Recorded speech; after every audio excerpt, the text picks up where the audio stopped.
बिस्मिल्लाहिर्रहमानिर्रहीम। स्टूडेंट्स अस्सलाम वालेकुम। उम्मीद है आप सब लोग खैरियत से होंगे। तो हाजिर है MTH 104 के अगले लेक्चर के साथ। बुक का टॉपिक है sets and logics. Deficiency course है वर्चुअल यूनिवर्सिटी ऑफ पाकिस्तान का। लेक्चर बनाने का मकसद ये है कि जो पहले लेक्चर यूट्यूब पे पढ़े हुए हैं वो बहुत ज़्यादा शार्ट है और उन पर जो थ्योरम्स के प्रूव हैं वो नहीं करवाए गए।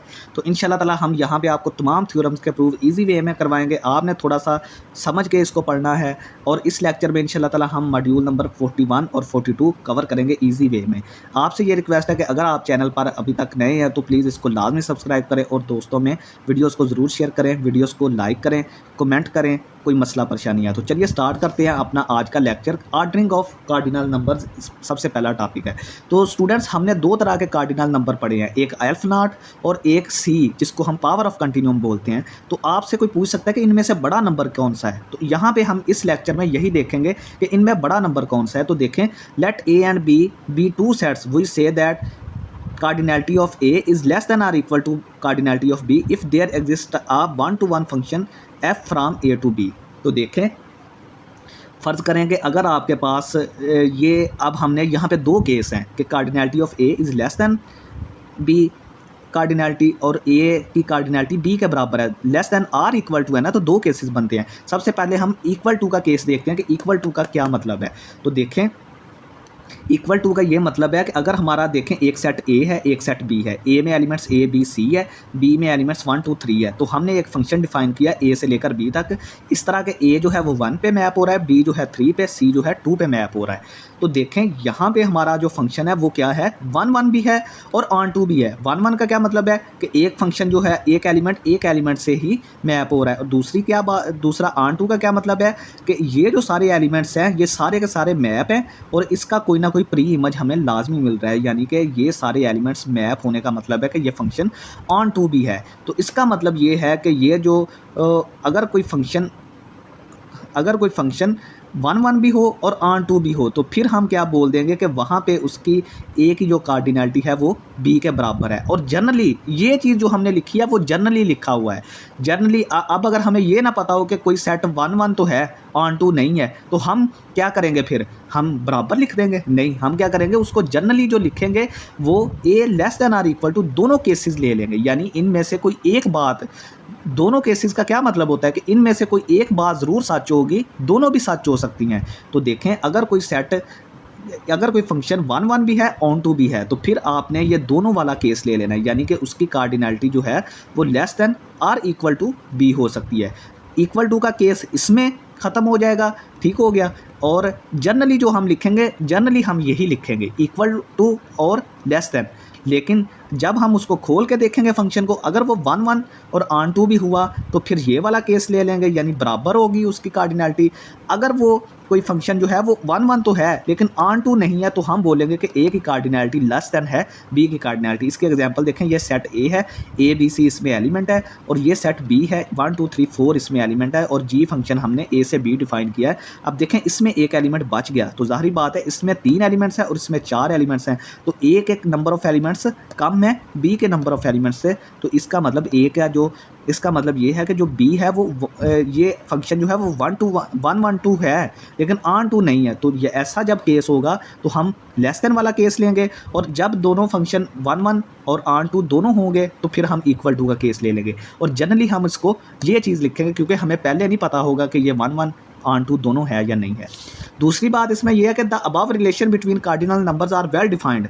वो कह रहा है कि ये जो रिलेशन है अबव हमने डिफाइन किया, A is less than or equal to B, ये एक वेल डिफाइंड रिलेशन है, इंडिपेंडेंट ऑफ पार्टिकुलर सेट्स। ये किसी पर्टिकुलर सेट्स के लिए नहीं है बल्कि ये इंडिपेंडेंट ऑफ सेट्स है। आप कोई भी सेट लें, फ़र्ज़ करें कि हमने लिया कि ए जो है वो इक्विवेलेंट है ए डैश के और बी जो है वो इक्विवेलेंट है बी डैश के। तो देखें यहाँ पे फिर क्या होगा, ए की जो कार्डिनैलिटी होगी वो less than or equal to होगी बी की कार्डिनैलिटी के, if and only if A की कार्डिनैलिटी ए डैश की cardinality less than or equal to है बी डैश की कार्डिनैलिटी से। तो देखें, ये हमने कोई भी सेट्स लिए हैं ये वहाँ पे भी सेटिस्फाई हो रहा है। तो ये इसका मतलब यही है कि ये इंडिपेंडेंट ऑफ पार्टिकुलर सेट्स है। ये नहीं है कि ये सिर्फ कुछ खास सेट्स के लिए ये रिलेशन ट्रू है बल्कि ये हर सेट के लिए ट्रू है। नेक्स्ट हम कुछ एग्जांपल्स देखते हैं कि let B is a proper subset of a finite set ए।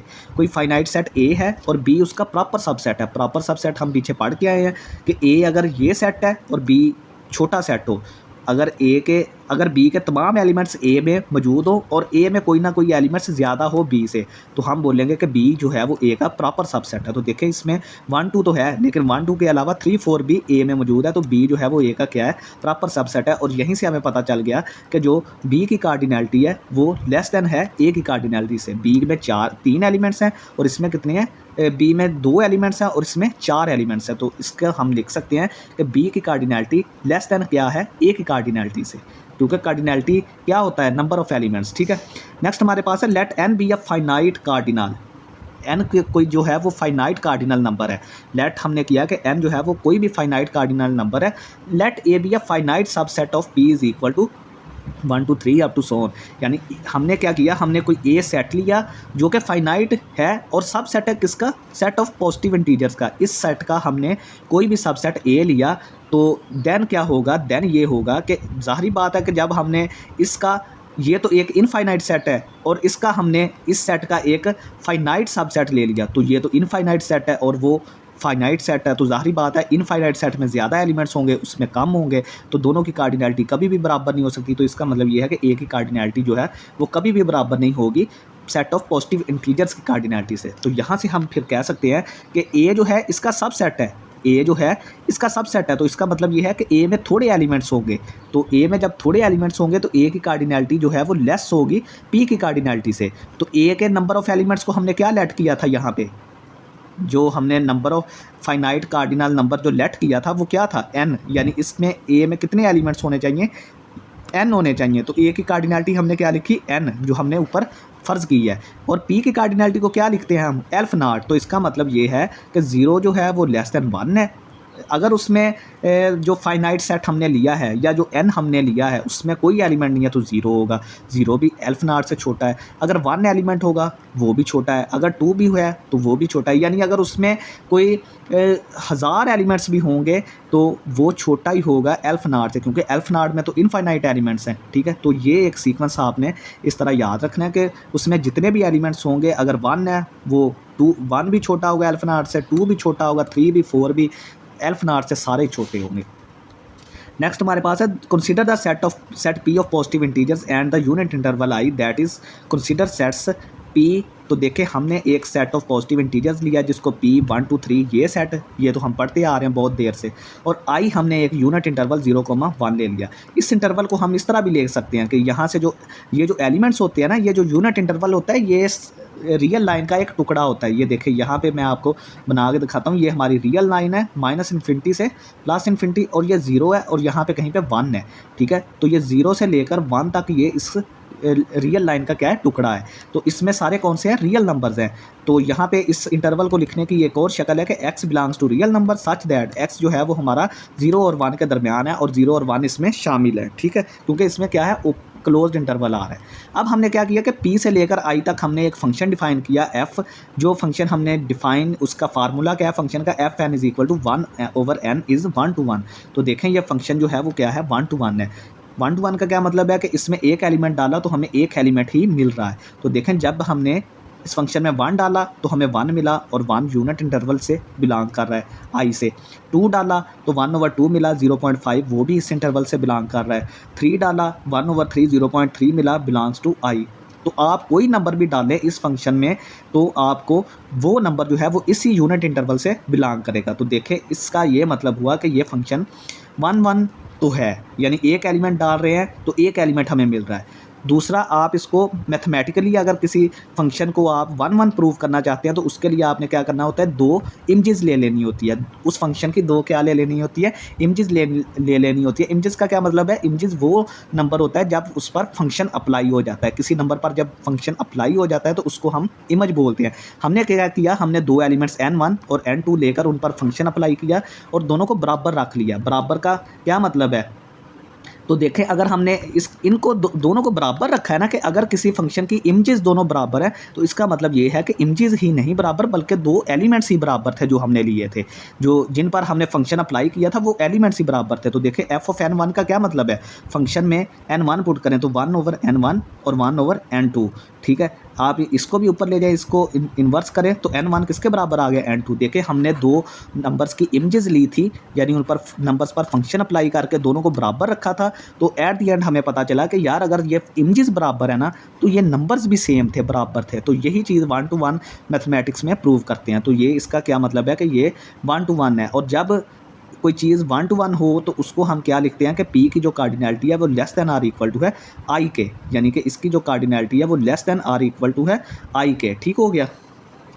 लेकिन आपने ये चीज़ याद रखनी है कि जो पी है ना, पी और आई के दरमियान जो फंक्शन है वो 1 1 तो है लेकिन ऑन टू नहीं है, आपने ये याद रखना है। तो इसका मतलब है कि जब 1 1 तो है लेकिन ऑन टू नहीं है, तो इसका मतलब ये है कि हम पिछले हिस्से में पढ़ के आए थे कि जब ऑन टू नहीं होगा तो हम कौन सा केस लेंगे, हम लेंगे लेस देन वाला। ठीक है, ये देखें मैं आपको यहाँ पे ये करवा के आया था ना कि जब ऑन टू नहीं फंक्शन होगा, सिर्फ 1 1 होगा, तो हम कौन सा केस लेंगे, लेस देन वाला। तो इसका मतलब ये है कि ये फंक्शन जो है वो ऑन टू नहीं है। इसका मतलब ये है कि हम इक्वल टू वाला केस नहीं लेंगे। फिर क्या होगा कि पी की कार्डिनैलिटी हमेशा लेस होगी आई की कार्डिनैलिटी से। पी की कार्डिनैलिटी को हम एल्फ नार लिखते हैं, आई की कार्डिनैलिटी को हम पावर ऑफ कंटिन्यूम लिखते हैं। तो इसका मतलब ये है कि जो मैं आपको पहले एक सीक्वेंस बता के आया था कि 0 less than 1 less than 2 less than aleph naught, और जो एल्फ नाट है ना वो किससे अब छोटा निकल आया, हमारे पास सी से छोटा निकल आया। ठीक है, वो हमारे पास सी से भी छोटा एल्फ नाट निकल आया। ठीक हो गया, ये आपको समझ आ गई होगी। तो नेक्स्ट हम यहाँ पे बात करते हैं कैंटर्स थ्योरम। ठीक है, कैंटर्स थ्योरम, जॉर्ज कैंटर जो था उसने सेट थ्योरी में बहुत ज़्यादा काम किया था। इसका एक थ्योरम है, ठीक है, वो हम प्रूव करते हैं कि for any set A we have cardinality of A is less than cardinality of power set of A. तो ज़ाहिरी बात है कि जो सेट ए में एलिमेंट्स होते हैं वो कम होते हैं पावर सेट ऑफ ए से। पावर सेट ऑफ ए क्या होता है कि अगर हम किसी सेट ए के तमाम सब सेट्स को एक सेट में बंद कर दें तो वो क्या होता है, उसका पावर सेट कहलाता है। तो इसका मतलब ये है कि अगर पावर सेट में अगर एलिमेंट अगर ए सेट में 3 एलिमेंट्स हैं तो पावर सेट ऑफ ए में कितने एलिमेंट्स होंगे, 8, क्योंकि इसका फार्मूला होता है 2 की पावर n। तो n की वैल्यू यहाँ पे 3 है, तो इसका मतलब ये है कि पावर सेट में 8 एलिमेंट्स होंगे और सेट में 3 एलिमेंट्स होंगे। तो ज़ाहिरी बात है फिर 3 जो है वो लेस देन होगा 8 से। ठीक है, तो हम इसको मैथमेटिकली प्रूव करते हैं। तो सबसे पहले हम क्या करेंगे, हम एक फंक्शन डिफाइन करेंगे जो कि जो कि ए सेट से कहाँ पे जाएगा, पावर सेट ऑफ ए। यानी कि हम क्या करेंगे कि जब कोई भी एलिमेंट हम ए का लेंगे, ए का कोई भी एलिमेंट लेंगे तो वो उसको किस पे मैप करेगा, वो पावर सेट ऑफ ए पे मैप कर देगा, वो फंक्शन जो हमने डिफाइन किया है। और डिफाइन हमने कैसे किया है कि एफ ऑफ एक्स किसके बराबर है, सिंगलटन सेट। सिंगलटन सेट क्या होता है, जिसमें सिर्फ एक ही एलिमेंट हो। तो देखें ये सिंगलटन सेट तो किसका सबसेट है, सिंगलटन सेट कहाँ से आ रहा है, पावर सेट ऑफ ए से, क्योंकि पावर सेट ऑफ ए में तमाम सिंगलटन सेट भी होते हैं। क्योंकि अगर देखें किसी सेट में 1 2 3 एलिमेंट्स इस तरह का कोई सेट है ना, तो इसके जो सब सेट्स होते हैं, जो पावर सेट इसका होता है उसमें 1 भी आता है, 1 का सेट, 2 का सेट भी आता है, 3 का सेट भी आता है, सिंगल एलिमेंट्स के भी आते हैं। यानी कि जब हम इसमें x डालेंगे, कोई नंबर x डालेंगे तो वो हमें क्या देगा, उसका सिंगलटन सेट दे देगा। हमने ऐसा फंक्शन डिफाइन किया है। ठीक है, और for all x belongs to A, यानी कि x का आप कोई भी a का एलिमेंट कोई भी x लेंगे, उस पर जब आप फंक्शन ये जो हमने डिफाइन किया है वो उसको क्या करेगा, सिंगलटन सेट में चेंज कर देगा। और सिंगलटन सेट कहाँ से बिलोंग करता है, पावर सेट ऑफ ए से। पावर सेट ऑफ ए में तमाम एलिमेंट्स मौजूद होते हैं, सिंगल वाले भी, डबल वाले भी, ट्रिपल वाले भी। ठीक है, we need to prove that f is 1 to 1 but not onto. तो देखें जब लेस देन का केस था, लेस देन के लिए तो हमने ये चीज़ देखी है कि वो 1 to 1 तो होता है लेकिन ऑन टू नहीं होता। तो इक्वल टू अगर होगा, इक्वल टू के लिए फिर ऑन टू भी हमें प्रूव करना पड़ेगा और 1 to 1, लेकिन उसने कहा है कि लेस देन है सिर्फ। तो वहाँ पर हम क्या शो करेंगे, इसको 1 to 1 सिर्फ शो करेंगे, ऑन टू की ज़रूरत नहीं है। तो 1 to 1 के लिए हमने क्या किया था, 1 to 1 के लिए हमने ये किया था कि हम क्या करते हैं कि 2 इमेजेस ले लेते हैं, 2 इमेजेस ले लेते हैं, एफ ऑफ x1, ठीक है, एफ ऑफ x1 और एफ ऑफ x2, 2 इमेजेस ली हमने। इसका क्या मतलब है, एफ ऑफ x1 का यानी x1 का सिंगलटन सेट और x2 का सिंगलटन सेट, 2 सेट्स कब बराबर होते हैं, जब उनके एलिमेंट्स बराबर होते हैं। तो ये 2 सेट्स बराबर थे, इसके एलिमेंट्स भी बराबर हो गए। तो देखिए हमने 2 इमेजेस लेकर चले थे, हमने जब देखा तो वो एलिमेंट्स ही बराबर थे। जब दोनों की इमेजेस बराबर थी तो एलिमेंट्स ही बराबर निकले। इसका मतलब ये है कि हमारा एफ जो है वो 1 to 1 है। अब हमने ये चीज़ चेक करनी है कि क्या ये ऑन टू तो नहीं है। तो देखें यहाँ पे क्या होगा, suppose F A from P to A, यानी हमने जो फंक्शन ए से पी ऑफ ए पे डिफाइन किया था इज़ ऑन टू। हम क्या कर रहे हैं, इसको कंट्रेरी कंट्राडिक्शन के तौर पर हम इसको सपोज कर रहे हैं कि ये ऑन टू है, फिर लास्ट पे हमारे पास एक कंट्राडिक्शन आ जाएगी, फिर हम कहेंगे कि हमने जो सपोज किया था कि ये फंक्शन ऑन टू है वो गलत था, ये फंक्शन ऑन टू नहीं है, हमने कंट्राडिक्शन की मदद से इसको ऑन टू सपोज कर लिया। फिर क्या हुआ कि हमने एक सेट बी लिया जो कि बी जो है वो बी जो है वो किसका सबसेट है, ए का सबसेट है, बी जो है वो ए का ही सबसेट है। तो इसका मतलब ये है कि बी को हमने कैसे डिफाइन किया कि बी में ऐसे एक्स बिलोंग्स टू ए हैं जो कि x does not belongs to f of x हैं, यानी कि बी सेट में ऐसे एलिमेंट्स हैं कि अगर आप ए में से कोई एलिमेंट एक्स लेते हैं और जो एफ ऑफ एक्स से बिलोंग नहीं करते, यानी कि ऐसे एक्स आपने बी में लेने हैं जो कि एफ ऑफ एक्स से बिलोंग नहीं करते और एक्स हमारा ए से आ रहा है। इसकी मैं आपको एग्जांपल देता हूं कि फ़र्ज़ करें ए सेट हमारा 1 2 3 है, तो इस सेट के अकॉर्डिंग ये जो हमने बी सेट डिफाइन किया है, तो इसको मैं समझाने के लिए मैंने ए सेट लिया है 1 2 3। तो इसके अकॉर्डिंगली देखें कि 1 पे जब हम 1 हमने लिया, 1 जब लिया तो इसने उसको मैप किया फंक्शन ने खाली सेट पे, क्योंकि खाली सेट भी सब सेट होता है और वो पावर सेट में लाजमी आ रहा है, ठीक है। 1 को हमने लिया, फंक्शन अप्लाई किया तो खाली सेट पे उसने मैप कर दिया।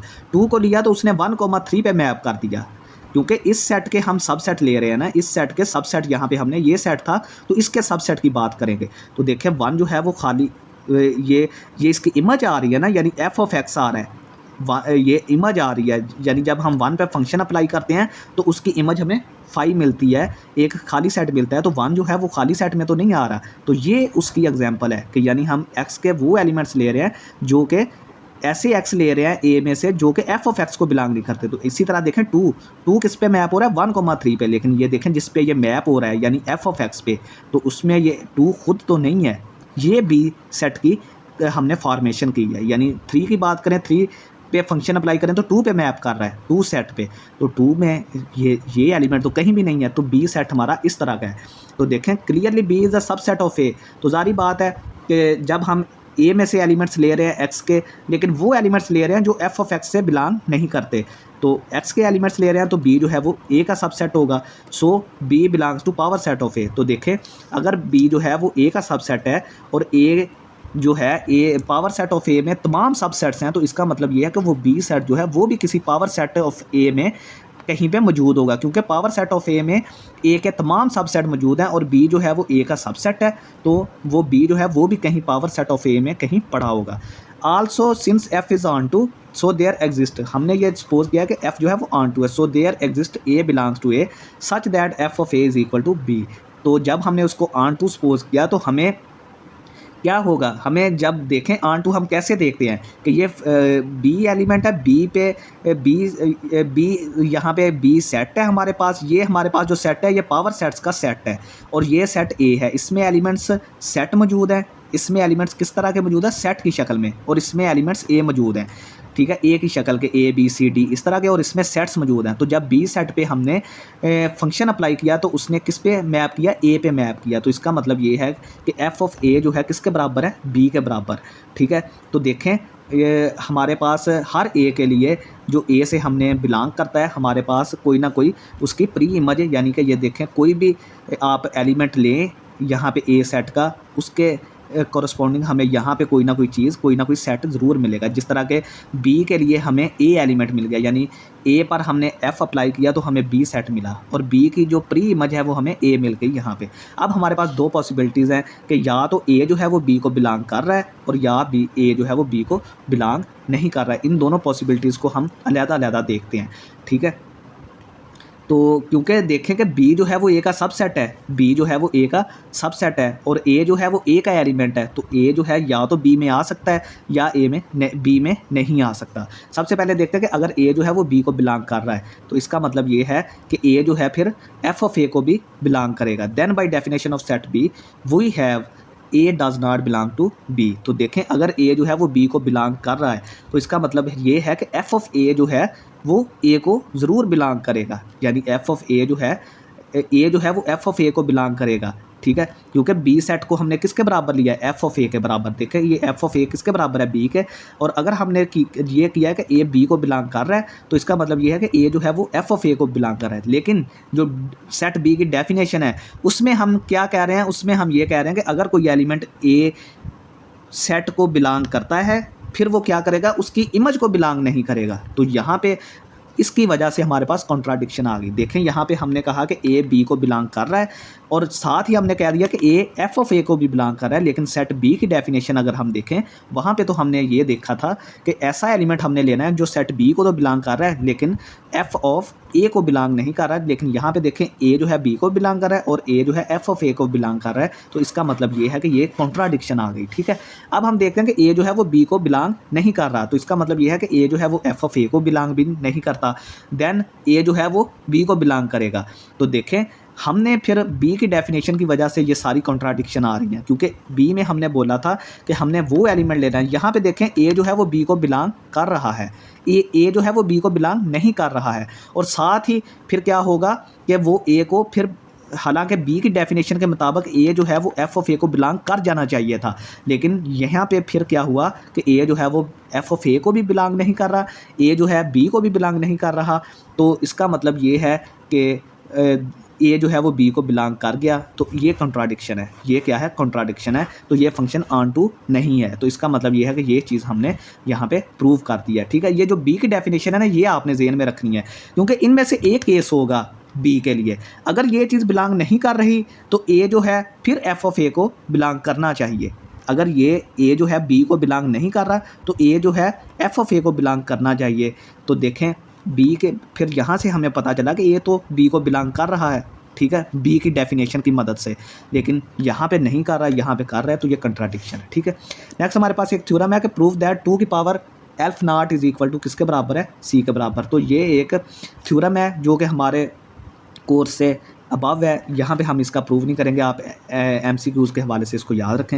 नेक्स्ट हमारे पास है कंटिन्यूम हाइपोथेसिस। कंटिन्यूम हाइपोथेसिस एक ऐसा हाइपोथेसिस जिसका अभी तक मैथमेटिक्स में कोई प्रूफ नहीं आया। हाइपोथेसिस उसी स्टेटमेंट को कहते हैं जिसका अभी तक कोई प्रूफ नहीं है। तो देखें एल्फ नॉट और सी आल्सो, हमने देखा कि एल्फ नॉट जो है वो लेस दैन सी था। तो देखें एल्फ नॉट जो है वो लेस दैन 2 की पावर एल्फ नॉट है, क्योंकि देखें हमने क्या किया कि ज़ाहिरी बात है अगर एल्फ नॉट जो है वो लेस दैन क्या है 2 की पावर एल्फ नॉट के। ठीक है, क्योंकि देखें हमने यहाँ से 2 की पावर एल्फ नॉट किसके बराबर था, सी के बराबर, तो हमने एल्फ नॉट को वैसे ही रखा, सी की जगह पे क्या रख दिया 2 की पावर एल्फ नॉट। तो इसका मतलब ये है कि elf naught is less then 2 की पावर एल्फ नॉट। तो इसका मतलब ये हुआ कि एल्फ नॉट जो है वो लेस दैन किसके है, सी के, सिंस बाई थ्योरम 2। ठीक है, बाई थ्योरम 2 हमने there exist no cardinal number B such that aleph naught is less than B less than C. तो ऐसा कोई भी कार्डिनल नंबर अभी तक दुनिया में नहीं हमारे पास मिला मैथमेटिक्स में जो कि इन दोनों के दरमियान, एल्फ नॉट और सी के दरमियान कोई कार्डिनल नंबर बीटा हमें आज तक कोई नहीं मिला। ये कंटिन्यूम हाइपोथेसिस है, यानी कि इस तरह का जो हमारे पास कोई भी कार्डिनल नंबर बीटा है वो ऐसा कोई भी नहीं मिला जो इन दो नंबर्स के दरमियान, कार्डिनल नंबर्स के दरमियान हो, एल्फ नॉट और सी के दरमियान। ये अभी तक हाइपोथेसिस है, इसका कोई प्रूफ नहीं आया। तो यहाँ पे स्टूडेंट्स हमारा आज का लेक्चर ख़त्म होता है। उम्मीद है आपको समझ आई होगी। चैनल को लाजमी सब्सक्राइब करें। बहुत शुक्रिया, अल्लाह हाफिज़।